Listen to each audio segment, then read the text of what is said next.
Hello, everyone, and welcome once again to Arrow Discussions. I'm Captain Logan. With me is Steve Baxi. Hey, everybody. Today, Steve, we're talking about The Return. And this is, of course, the episode that shows that is mostly flashback. It's one of those episodes. They seem to do this by 14, 15, 16 every season, where we do an episode that's more flashback than it is present day. And this one shows Oliver actually back in the Starling City when nobody knew he was there. And we get a lot of cameos from characters we haven't seen in a long time. Steve, what did you think of this episode? So if Uprising was an F and Canaries was a D, then The Return is a C. There's mild improvement, and I'm not sure if I'm just getting less critical of it because it's the same problems over and over again, or if it is legitimately getting to a place where I think it could potentially redeem itself. Big thing in this episode is Thea and Oliver's relationship, and I see what they're doing here. Like, I get the idea. So Thea's whole character is built on this foundation of neglect and lies. So she craves honesty from everyone because manipulation by people she cares about leads her to a level of neglect about her autonomy. So she feels she's being used and she's less able to do things because of those lies. So when she works with Malcolm because he gave her the tools to empower that autonomy, and that much I get. I think that much is decent.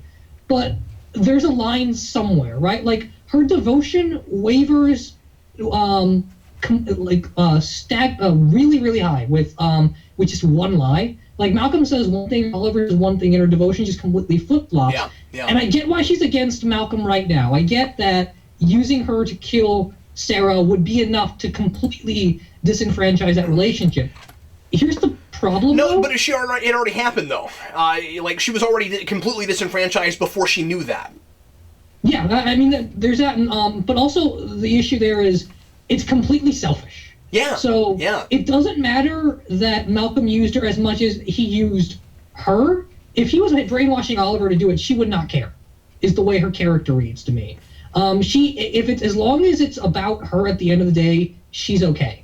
And sorry, let me also add, since you're just kind of getting into the grid of it already, and I want to tag this on before I don't get a chance later. But to add further evidence to that, she's not feeling bad at all about the fact that she's been lying to Oliver the entire season. She makes this big, huge deal this whole episode out of we are honest now. You can't keep any secrets from me. I could kind of see that if she were to say, okay, I was really hypocritical about all of this. We're both going to change now. She doesn't do that. So you're right. Yeah, agreed. It's really strange, and it makes her. Yeah. Because I think the idea is inherently interesting. You could do something with that, with the lies and manipulation and her autonomy being respected. The idea there, it's just it goes way too far. It makes her too selfish. Other thing is Slade's back this episode. He's not nearly enough in this episode, and it just completely reeks of they needed someone to do action scenes with every couple of minutes while they got the flashback story moving along. He's really, really underutilized. Although it is nice that we finally answered the question of how Slade and Captain Boomerang are being fed. Yeah. Because Argus guards them. I got the feeling that they did that because fans have been complaining. That would not have been there if we hadn't been saying stuff about it. Yeah, probably so. Although it's really campy, though, because... A cell retrofitted by 6 Argus technicians is apparently bested by a really thin person with long arms. Yeah, I know. That's how their jails work. Yeah. No, that's absolutely like I don't think that works in like a real normal prison. Like, why wouldn't you just figure out what the standard space between bars is and make it that? That was hilarious. That's like. That is campy comic book funny. Yeah, that's 60s Batman. I expect that in 60s Batman. Come on. Yeah, that's 60s Batman plus dislocation of a shoulder just to try to make it seem more realistic and gritty. Yeah. I really couldn't stand that. The big thing about this episode, though, the big thing I really didn't like was the flashback stuff with Oliver in the city. Oh, really? I think it's a wonderful idea to do that, but they do it in such a campy way. The stuff with checking in with Diggle and checking in with Felicity and doing a vigilante before there's a vigilante, none of that's necessary. Why did we need that scene where Felicity's like, you're cute?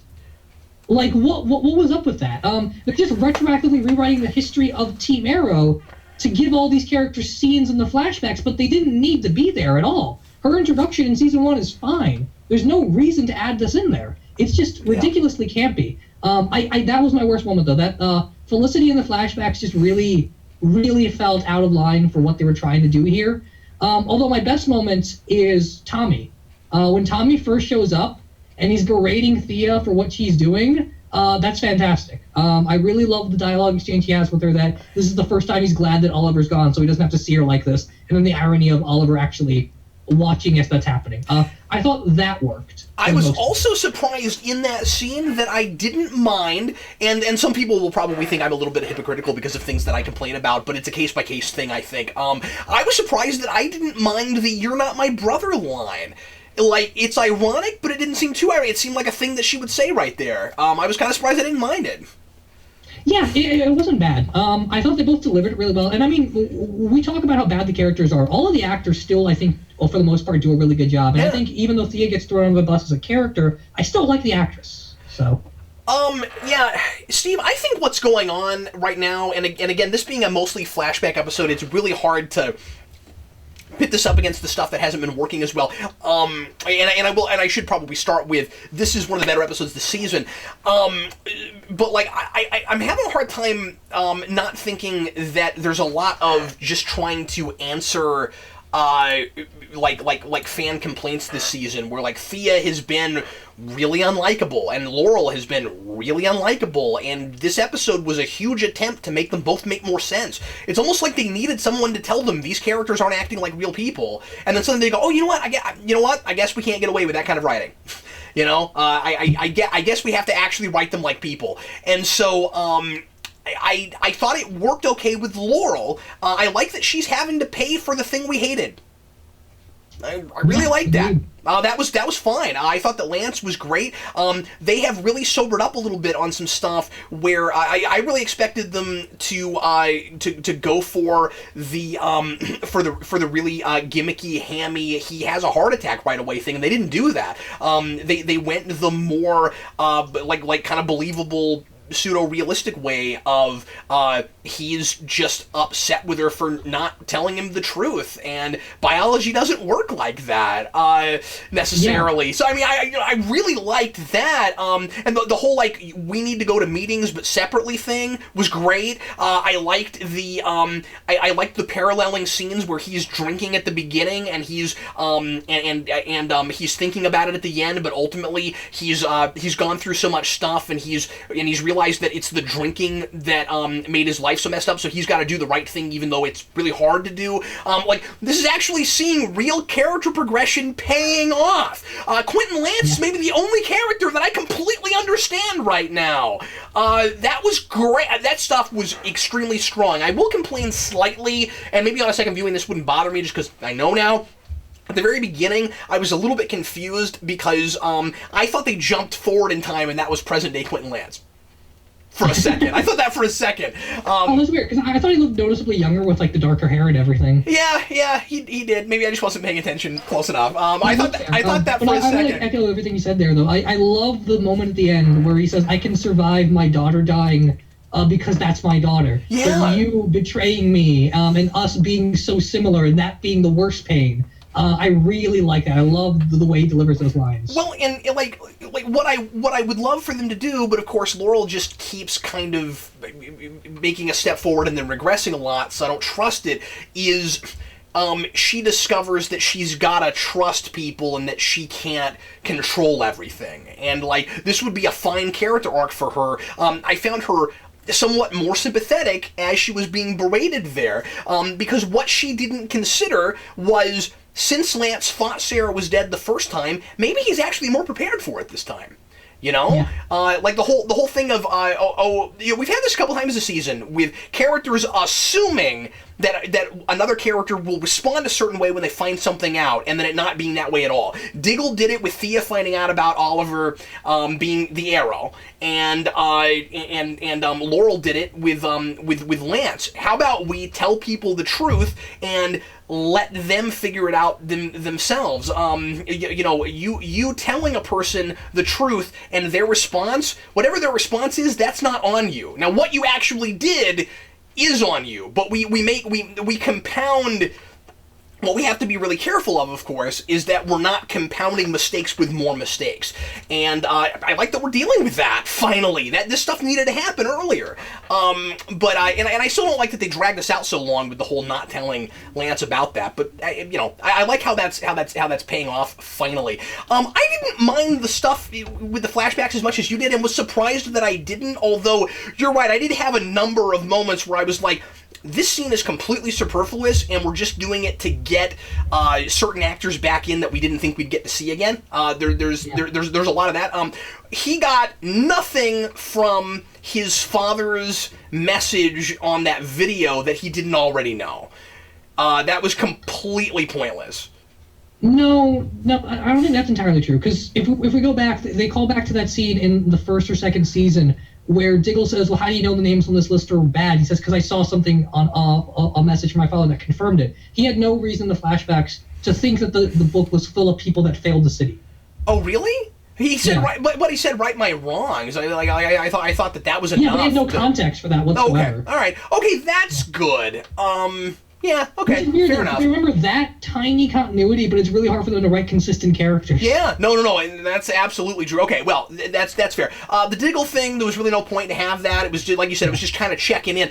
The Felicity thing didn't bother me as much as I thought it would, but I guess I kind of expected that kind of thing.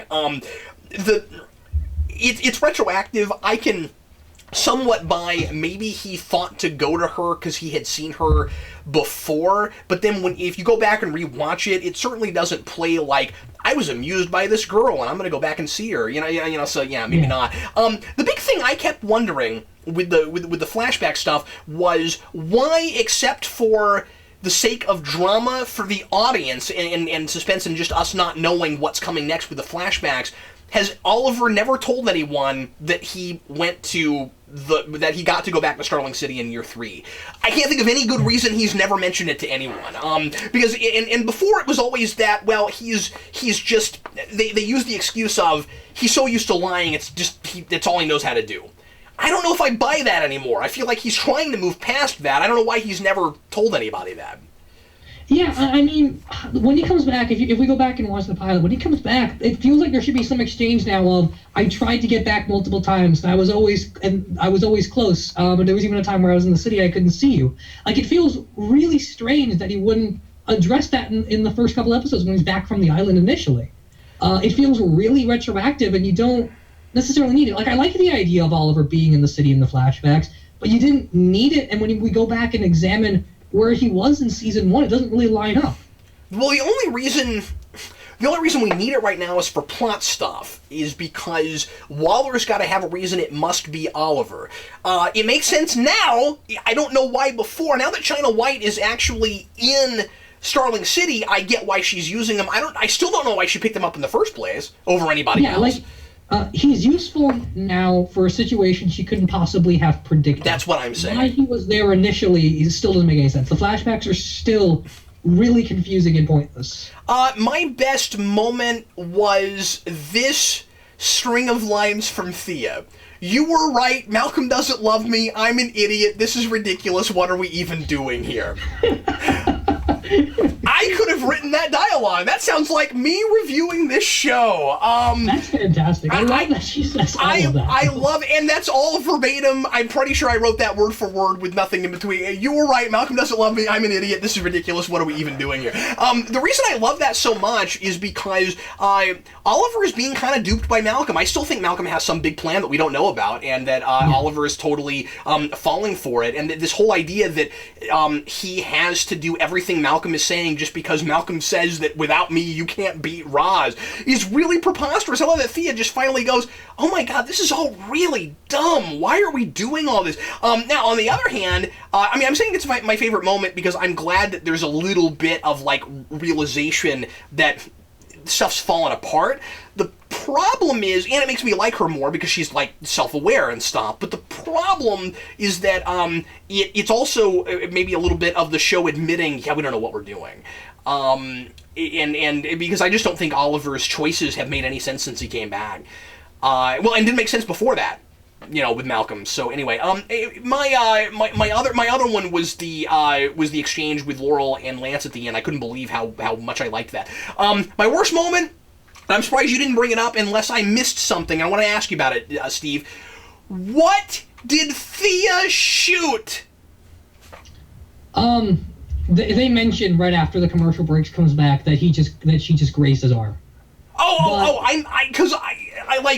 I didn't hear anything, and I guess I just missed that because we come back from commercial. They play it like, oh no, did he shoot? Did he actually get shot? And for a minute there, I was like, did we really gloss over that and make a sound effect just for a tease? But I guess we still kind of just made a sound effect for a tease. Why would she even shoot if she wasn't shooting to kill? Yeah, I don't know. It's ridiculous. It's that really generic TV thing of shoot a gun, cut to black, and then confirm what we already know of this didn't actually happen. Oh, if she was going to shoot him, they would show it on screen. We knew it was a tease, and it's just a really bad gimmick. And they should be writing past this, right? Like, yes. They understand Arrow's a show people binge watch. There's no reason to have like commercial teases like that anymore. No, that's hilarious. And I mean, I've seen much worse ones. My favorite is in a Smallville episode where you have that evil version of Lex with the kryptonite ring, and he's got Clark's parents like pinned down with a gun. And then he does that I'm the villain of the story thing, and then they go to commercial, and just his parents are in the hospital, and you're like, what happened in between these? I mean, I've seen it done much worse, but and the thing is, like, that's just so cheap, and I thought that this episode moved past a little bit of the cheapness. Let's go ahead and look and see what some of the folks in the comments are saying. We're going to talk a little bit longer this time, I think, because, and this has been like this with our discussion lately, there's just been a lot to talk about. Let's see how people feel about this. Steve, jump onto another scene or something, if there's anything else you'd like to talk about before, or while I'm doing this. Yeah, just one other thing, because I watched this episode twice just to make sure everything I was saying was going to flow and whether or not there's precedent for it. Because there were weird minor editing things in the show that you would miss unless you watched it twice, and that's kind of annoying. But one other thing I wanted to mention is we get to see Andy Diggle on screen for the first time, Diggle's brother. And I don't know who the actor is off the bat, and I know we're getting a Suicide Squad episode this season. It would be kind of cool if Andy Diggle and Diggle's relationship would evolve just a little bit, considering that we already did Laurel and Sarah, and clearly that hasn't been handled really well. But maybe there's a way to redeem it. Maybe there's a way to bring Diggle out of the background by doing more stuff with his brother that's being parallel to what's going on right now. That'd be wonderful.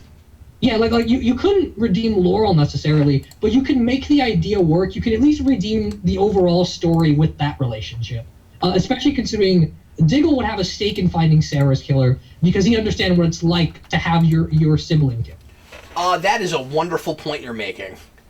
And trying to keep up with all of the continuity as it's getting really convoluted is tough. I didn't think of that, but good. But yeah, excuse me, good call. Johnny Torch, Thea's turn against Malcolm would have been better served after her learning the truth about Sarah's death this week. Yeah, you think? Right? I mean, like, that just seems so obvious. I had a moment last week, and then I had it again a little bit at the beginning of this, where I was trying to figure out if maybe she somehow knew already. Did you notice toward the end of this that they're having to, like, give us a checklist of who knows exactly what about whose secret? Yeah, it had that last episode too. Like, at this point, there's so many weird, complex relationships, we might as well be watching a soap opera. Does it not sometimes feel a little bit like the writers of this show are like watch our discussion? Yeah. And then they're like, oh, they're just, I mean, obviously, I'm kidding. Like, other people are saying what we're saying, I'm sure. But I mean, like, sometimes like they got feedback, and then they're trying to somehow fix it within a narrative. That's hard to do. What you really wish is that it just hadn't been put out yet, and you could have fixed it before it went to print.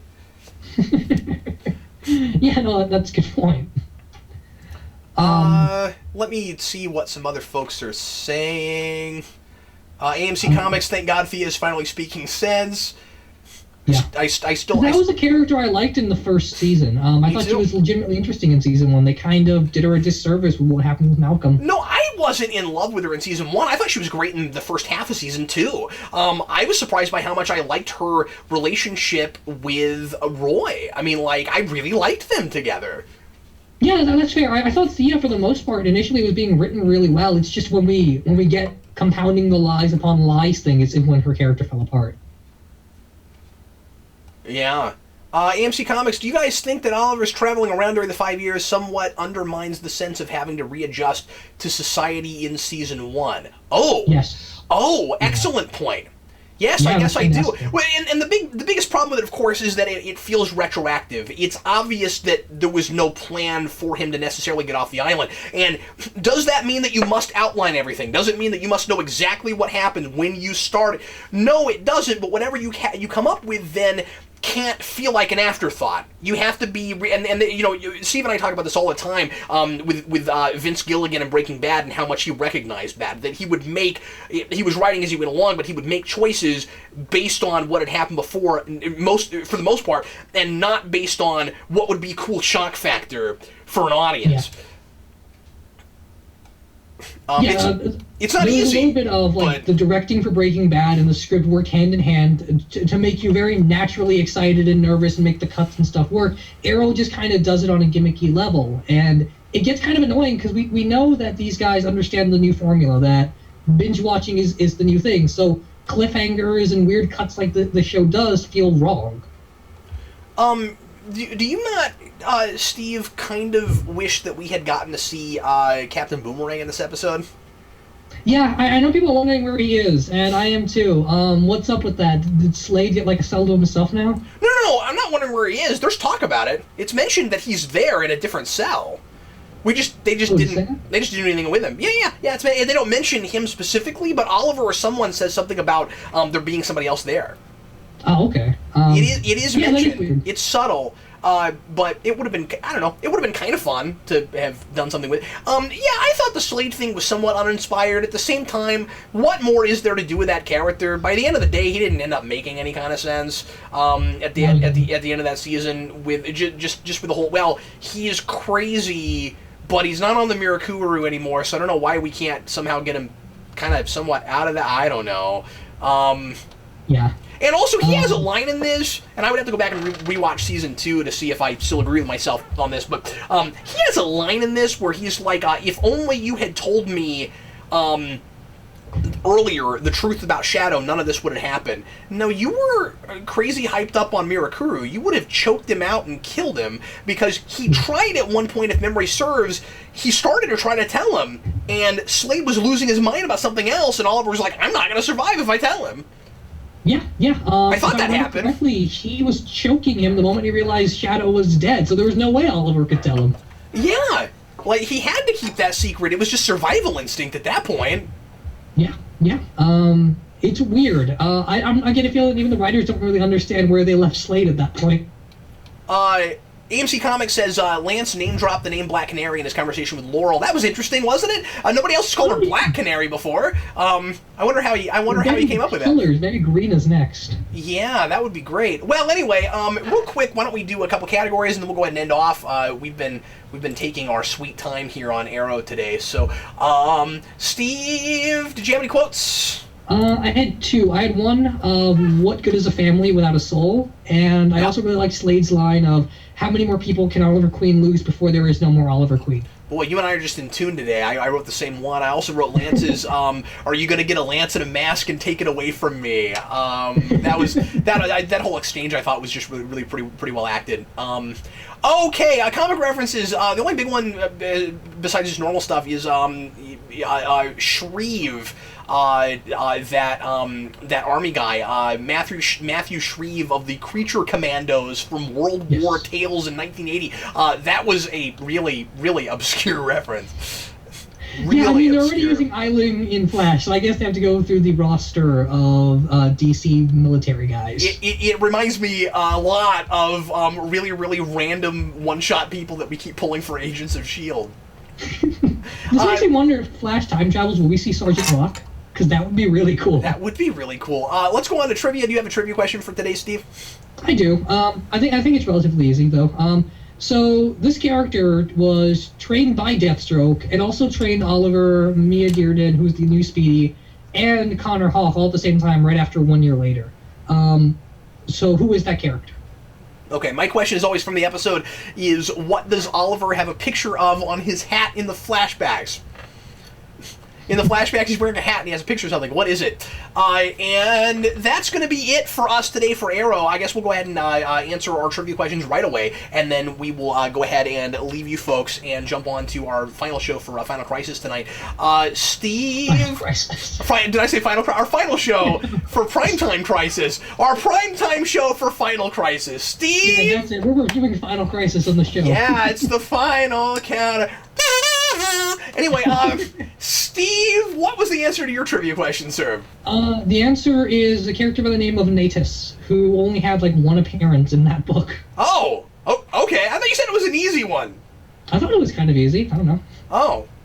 It's a Green Arrow 1 year later thing. I thought most people, if they read Green Arrow, they probably would know. Yeah, I haven't read that, but I haven't read a lot of Green Arrow. I should read more, especially because it's probably going to be a while before we get into Green Arrow that isn't just the TV show turned into a comic book. The answer to mine is a rocket ship. He has a rocket ship on his hat. I wondered if that was supposed to be some kind of allusion to something, because we've been having all this like Green Lantern stuff, and I wondered if there wasn't some kind of connection to something that I don't know about, if that wasn't some symbol that I should have recognized. But I don't know. Maybe it was like a proto-symbol for Star Labs or something like that. Yeah, I don't know. I'm sure it was something, though. It was a pretty specific looking kind of symbol. Because usually when you have a hat, it's like the name of something or something. So I just kind of wondered what it was. But anyway, that's going to be it for us today on Air Discussions. We'll be back with you again next week for more rousing discussions. And thanks a lot for watching. I want to say thanks as always to our live internet audience for helping us out. And Steve, thanks for being with me. Sure appreciate it. Yeah, thanks for having me, Cap. I am Captain Logan. This was Steve Baxi. And we will see you again next time.